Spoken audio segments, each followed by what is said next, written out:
And you're not growing. We're not growing. Not that people aren't interested. I find it's difficult to make a commitment to one specific thing. Americans' priorities are changing. So is their relationship with faith. We all want to be loved. We all want to feel that. But the church itself has fallen by the wayside.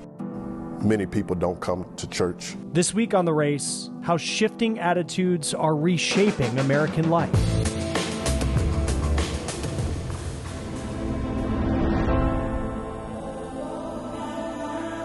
A nation founded on freedom of religion is slowly evolving into a nation with no religion. 30% of Americans say they are not affiliated with any church. That number is 4 times higher than it was in the 1970s.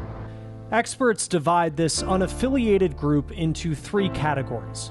There are atheists who do not believe in God. There are agnostics who don't think anyone can know the answer.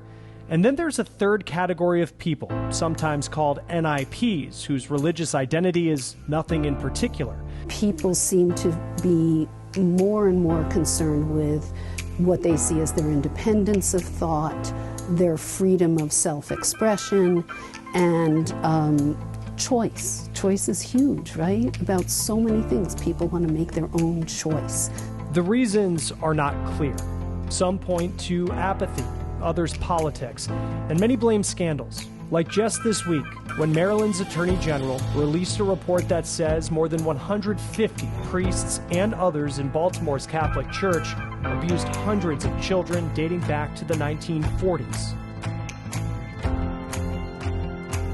For now, the majority of Americans identify as Christian. But at the current pace, unaffiliated Americans could represent more than half of the country within 50 years. I think it makes a difference if people are willing to say, I'm not associated with a particular religion. That's a change in society, for sure. As they've done for generations, the country's churches are working to bring in a younger crowd. Short clips from recent sermons rack up millions of views on TikTok and Instagram. But the changing population is causing some religious institutions to rethink their future.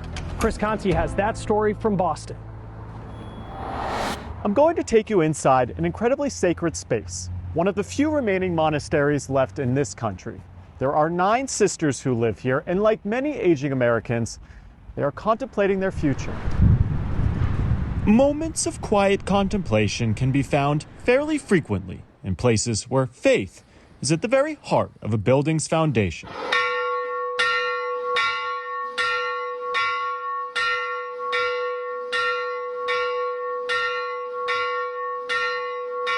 It's what has called the women of the Franciscan Monastery of St. Clare, the Poor Clare nuns, to a life of devotion.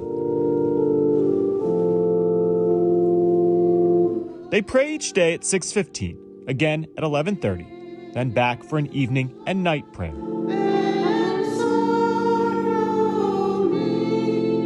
But for a life that to many of us seems shrouded in solitude, Sister Mary Claire Frances McAvoy will show you otherwise. The theological concept is that we're always on journey. We're always going to something. When Sister Claire Frances McAvoy first joined the Poor Clare nuns in the late 1950s, these women were fully cloistered, sheltered, and kept away from the outside world. The grate can be opened. This can be opened. There used to be 2 of them.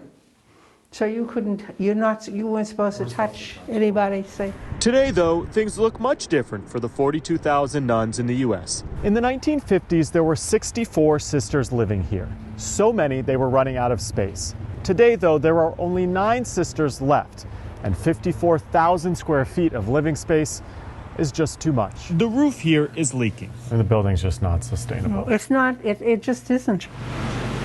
Those gigantic boilers need to be replaced.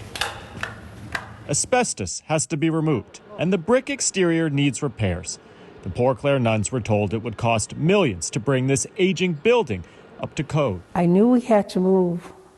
I knew we didn't have the numbers that we used to have, but we cannot really live as a community in this large building. No repairs, though, could reverse the other kind of aging these sisters are dealing with on a daily basis. It must take you all a little longer to move among the space longer than it used to. Oh, it does. Right? Thank God for the elevators. The sisters range in age from 60 to 92. Stairs are a constant challenge. Those stairs, I used to run up them 2 by 2. So, after 84 years, the time has come to move out. In many ways, the decisions these 9 nuns are facing are the same as any other aging American. Not unlike a conversation any older American has. Absolutely. Absolutely. They live in a big house, and then they're trying to keep it going. They close one room off, and they close another room off.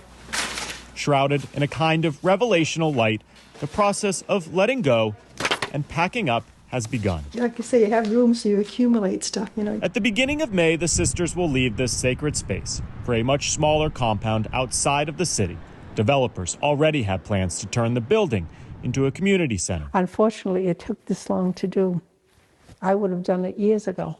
But you can't force people to do something because you see it has to be done as a group. There is another religious reality facing this congregation. Like many other monasteries across the country, it has been years since any new sisters have joined. And you're not growing. We're not growing. Not that people aren't interested. I find it's difficult to make a commitment to one specific thing. But they aren't sad about leaving. Quite the opposite. Sister Claire Frances McAvoy sees the move as an opportunity. What gives you hope about the future? The one constant in life is your faith. Is your faith. It's your faith, and it's tested all the time. It has to be tested. Things have to happen to bring it into focus. These days, while it may be getting harder for the Poor Clare nuns to see, their faith is keeping this congregation's future firmly in focus. In order to start again, we have to let this go. Chris Conti, Scripps News, Boston. Next on The Race, we'll take a look at how threats and violence are impacting religious communities, especially Jewish synagogues.